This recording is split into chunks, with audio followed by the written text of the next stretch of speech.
हमें किताबों पर भी ध्यान देना होगा। तो मुझे लगता है कि इनके बारे में कहानियाँ अगर हम लिख सकते हैं तो मैं इसके लिए आमंत्रित करना चाहूँगी कि मैं व्यक्तिगत अपने व्यवसाय में मैं किताबों से प्रकाशन में काम करती हूँ। तो मैं जो भी इसके बारे में अगर जीवनी लिखना चाहते हो या कहानियाँ लिखने चाहते हो तो मैं उसे प्रकाशित करने में मदद करूँगी और संपादन करने में भी मदद कर सकती हूँ। तो अगर आपके पास केवल मौखिक ज्ञान है तो आप मुझे बताइए, मैं उसको लिखवाऊंगी, छपवाऊंगी और उस तरह से हम कर सकते हैं। बच्चों के लिए बहुत सुंदर कॉमिक बुक्स इनके बारे में छाप सकते हैं।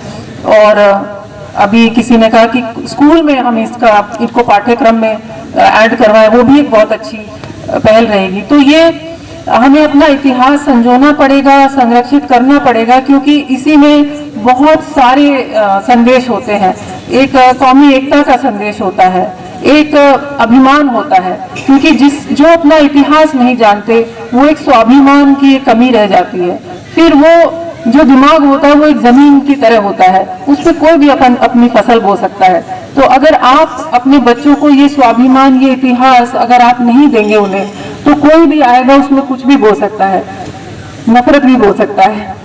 तो आज जो हमें बात करनी चाहिए हमारी एकता की, किसानों की, कौम की, हम कुछ और ही रास्ते पे चल पड़े हैं। तो काफी लोग इस बारे में कह चुके हैं, मैं कहूँगी तो छोटा मुंह बड़ी बात होगी, लेकिन मैं यही कहूँगी कि हमारा इतिहास कभी भी आपस में लड़ना नहीं सिखाया, हमेशा साथ मिलकर और अपनी खेती, खाप, खेड़ा, इन सब को संजोने का हमें काम करना है। मैं इसमें बहुत नई हूँ, अभी एक तरह से सीख रही हूँ।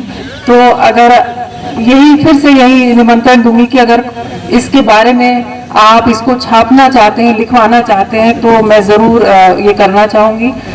और दूसरी बात मैं ये कहना चाहूँगी कि कल छपरौली में एक बहुत बड़ी रैली है और चौधरी अजीत सिंह जी की मूर्ति का अनावरण है। तो उसमें चौधरी जयंत सिंह जी भी होंगे, केंद्रीय मंत्री, और माननीय मुख्यमंत्री योगी जी भी होंगे। तो मैं चाहूँगी आप सभी भी वहाँ आप आएँ और अपनी एकता का प्रदर्शन फिर से करें, लगे कि हम सब एक हैं।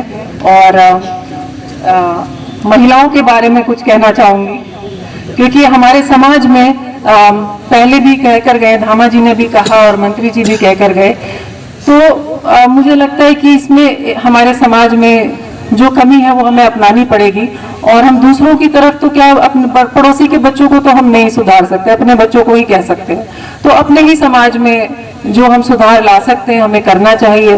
क्योंकि मैं महिला आयोग की सदस्य हूँ, तो मैं यहाँ साझा करना चाहूँगी कि मेरे सामने बहुत केस आते हैं जो अपने समाज के होते हैं। मुझे बड़ा दुख होता है कि लड़कियों के साथ एक तरह से बड़ा क्रूर हो गया है समाज। अब वो चाहे अपनी बेटी हो चाहे बहू हो। मैं लखनऊ में थी और वहाँ पर एक प्रेजेंटेशन दी, एक फाउंडेशन ने, एक एनजीओ है, और उसमें बागपत का नाम बार बार आ रहा था और मुझे बड़ा, मेरी तरफ मतलब मुझे सर नीचा करना पड़ रहा था। तो सच कहूँ, क्योंकि अपना मानते हैं तो लगता है कि सर उठाकर हम चलें, तो ऐसी बातें हमें सुननी ना पड़े कि ये बागपत का नाम क्यों आ रहा है। क्योंकि भ्रूण हत्या या लिंग भेद इसमें बहुत ऊपर है हमारे पश्चिमी उत्तर प्रदेश के, हमारे समाज के आंकड़े। तो मैं यहाँ पर बताना चाहूँगी, ये बड़े, इनको कहते हैं कि बहुत कड़वा सच है ये। तो आप समाज के सब बैठे हैं, बड़े बैठे हैं, तो मैं आप सबसे ये एक निवेदन करना चाहूँगी एक बेटी के नाते कि हमें ये लिंग भेद बंद कर देना चाहिए। आज के समाज में जितना लड़के कर रहे हैं उससे कहीं ज्यादा लड़कियां कर रही हैं। तो आप लड़कियों को उस बात का, आपके घर चला रही हैं, तो वो सम्मान देना शुरू करिए। सम्मान नहीं तो संरक्षण देना शुरू करिए। संरक्षण का मतलब ये नहीं कि उनको घर पे बंद करके बैठा दिया जाए। अगर मेरी चिंता है मेरे माँ बाप को, मेरी चिंता है मेरे भाई को, तो मैं जहाँ जाना चाहती हूँ मेरे साथ चले, मुझे घर पे ना बंद करें। तो हमें जब रोका जाता है कि आप बाहर जाओगी तो वहां कुछ गलत होगा। आपको बताऊं 97% जो महिलाओं के साथ, बच्चियों के साथ जो भी दुष्कर्म होते हैं वो जान पहचान वाले घर के आस पड़ोस के ही होते हैं। 97%। हिंदी में 97%। तो आप देखिए कि बाहर वाले तो 3% ही हैं बस। तो कहीं ना कहीं हमें ये लड़कियों की मोबिलिटी जिसे कहते हैं ना, कि मतलब बाहर जाने, 8वीं के बाद गांव से बाहर नहीं भेजेंगे, क्योंकि डर है तो साथ जाइए ना। जिस लड़की का पिता उसके साथ खड़ा होता है, वो चांद तोड़ के ला सकती है आपके लिए। हमारे ओलंपिक जो लेकर आई हैं लड़कियां, जो बच्चियां मेडल लेकर आई हैं, पारुल चौधरी है सरधनी की, उसके पिताजी ने उसके साथ सुबह 4 बजे उठ के दिल्ली तक जाते थे, जवाहरलाल नेहरू स्टेडियम में।